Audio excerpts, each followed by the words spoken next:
Thank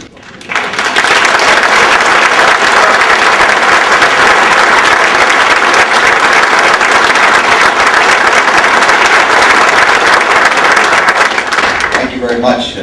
Appreciate the comments, Mark, and it's certainly a pleasure to be here tonight. When Mark contacted me a little while back and asked me to come over, and I looked at my schedule, and obviously I was free.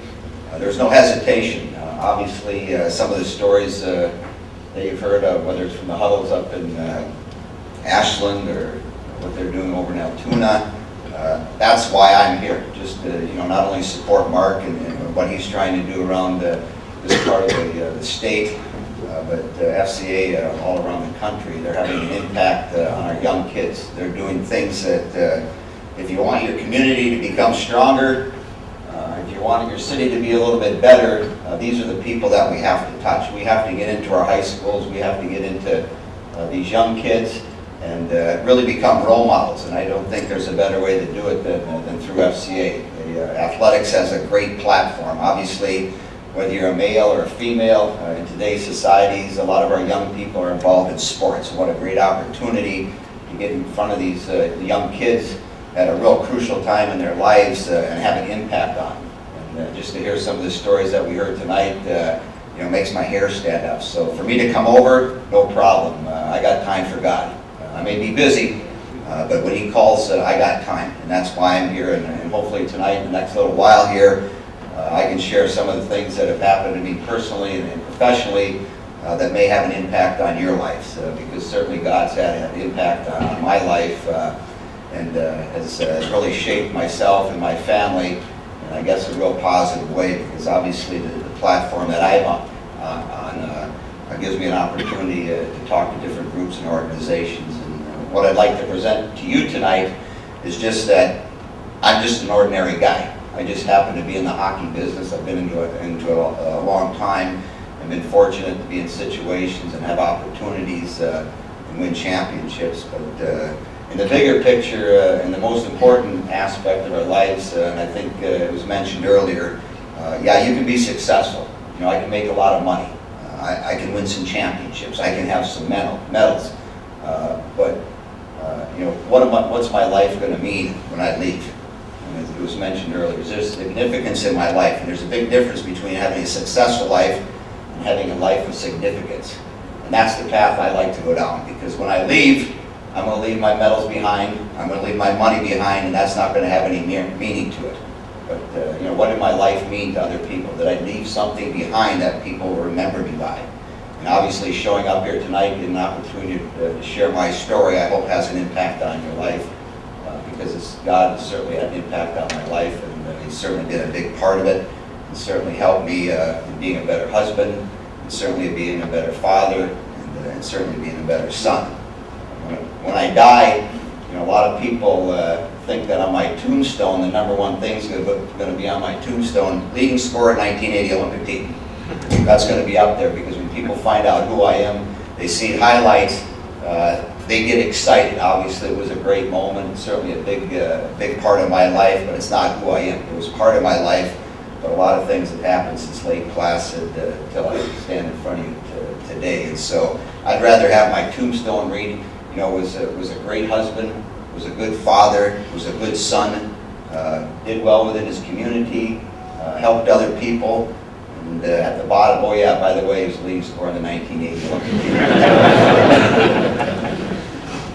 But about 2 years ago, my family's been involved in the hockey school business for about almost 50 years now. That's one of the things my dad did when we were growing up. Our vacations were wrapped around hockey schools in the summer. We didn't go to Florida, we didn't have a cabin, we did hockey, and so in the summer, if we were going to do vacation, we put on hockey schools. And we started, or my dad started one out in Colorado in Aspen almost 50 years ago, and that was our vacation. He'd throw us in the station wagon, my 4 siblings, our dog, my mom, and him, and we'd drive out to Colorado 22 hours and do that for anywhere from 2 to 4 weeks. And so when my dad passed away in the early 90s, my brother and I kept this tradition on, so we kept doing this hockey school. And so 2 years ago, we're finishing up the hockey school in Aspen, and we generally do the same thing, except instead of having a station wagon, now we have a van. And so we can load more things in, we can put car top carriers, we can put bikes on the back, we can load a lot of things up. So we're finishing camp in Aspen on a Sunday morning and getting ready to drive back to Madison. It's about a 22-hour drive, and we finish camp up, we start making our way, getting over the mountains, getting through Denver, getting through the northeastern part of Colorado, and we get into Nebraska. If you've traveled, you know what I'm talking about, Interstate 80. I think I could drive it blindfolded, I've been on it so often. But as we're cruising down, our family has grown. I've got 5 kids. We can no longer fit in one vehicle, so we're driving actually 2 vehicles. I'm leading this caravan down Interstate 80. And my son, his fiance, and a friend of ours are in the car behind us. And so I've got my wife, I've got my 2 daughters, and I've got one of my sons in my car, in the van. And we're cruising down the interstate. I've got it on cruise control, and I'm going about 78 miles an hour. Really look forward to the next 15 hours until I get back to Madison. Well, all of a sudden, boom, just like that, life could have changed for me real quickly. Because in that instant, what I thought was a flat tire turned out to be a tire rod that snapped off the front of my car, and now I'm going 78 miles an hour down the interstate, and I have no control of my car. And so I tried to get my car over to the right and stop it, and it wanted to go to the left. So it immediately snapped itself back into the left, and now I'm in the median, going 70 miles an hour, heading right at a pole. And I was fortunate enough to miss that pole by about 2 inches, and another 100 or 200 yards I was able to slow my van down, and all of a sudden your knuckles are white, and you're looking over at your wife and going, what the heck just happened? 3 inches to the left, I'm dead, just like that instantly. And so those type of things can have an impact on your life.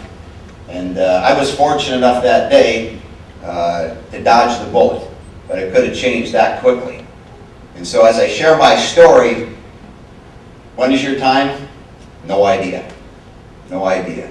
But it's interesting because after 1980, we weren't prepared to deal with the media, to deal with a changed life, because wherever we went, whether it was when I went to Pittsburgh and signed with the Penguins and all of a sudden everybody wants to talk to me, you're traveling around the country to different venues and playing games, and everybody wants a piece of you. We weren't ready to be celebrities. That wasn't part of what we were preparing for. We were just preparing for this experience in Lake Placid. And so some of our players put themselves in difficult situations. You look at what happened to Jimmy Craig and some of the things that transpired in his life in the next 3 or 4 years. It's tough to be a celebrity. I would hate to be Tiger Woods. What kind of life would you have? Yeah, you'd have a lot of money, but in order to go a movie, you'd have to rent the entire movie theater out to go to see a movie. It's challenging. And so as I walked through the next probably 6 or 8 years of my life, as Mark mentioned, I played in Pittsburgh for a few years, and then all of a sudden you're eating breakfast and you get a phone call and it's the GM, do you want the good news or bad news? I don't know, give me the good news first. Well, I traded you to the Minnesota North Stars. What's the bad news? Well, I traded you. And so all of a sudden your life changes instantly. You have to pack up, you have to move. The next day you're on a flight, you're going to the Minnesota North Stars. And then shortly after I was there, I had a cup of coffee, 2 donuts, and a bagel. And then I got a phone call. It was the GM, you want the good news or bad news? And then I ended up going to Hartford, and I spent 3 years in Hartford. I was a captain of that team for 2 years, got very heavily involved in the community with my wife, and we thought we were set for a while. Guess what happened? You get a phone call. And so all of a sudden you find out really the business side of the NHL, or professional sports. You're a commodity. And you get down to who can you trust? Are there people that you're working for that you can trust? And you can put your faith in, you can commit yourself 100%. Well, as I was captain, as I was getting really involved in the community, guess what happened again? I get a phone call. Boom, I get traded to the St. Louis Blues. Tough to trust people, especially general managers. Boom, I'm in St. Louis, I had another cup of coffee and 2 donuts, and off I'm shipped to the New Jersey Devils. And so as I was in New Jersey, what's going on? I've got 2 kids now. How do you want to shape your life? What do you want to do? What type of legacy do you leave your family? What type of family do you want to raise? How do you want to raise your kids? Those type of questions start going in your mind. And so as I got home from practice one day, after having conversations with my wife, as far as attending a church in New Jersey, because we had just gotten there, came home from practice one day, and there was a young couple in my house. My wife had invited them in. They had knocked on the door, and they were having a presentation and giving information to my wife. And I sat down probably in the middle of this conversation, listening. My wife was asking questions. Information that they were giving to my wife sounded authentic, sounded real. And we got to the end of the conversation, and prior to them leaving my house, they wanted to know if we wanted to sing together.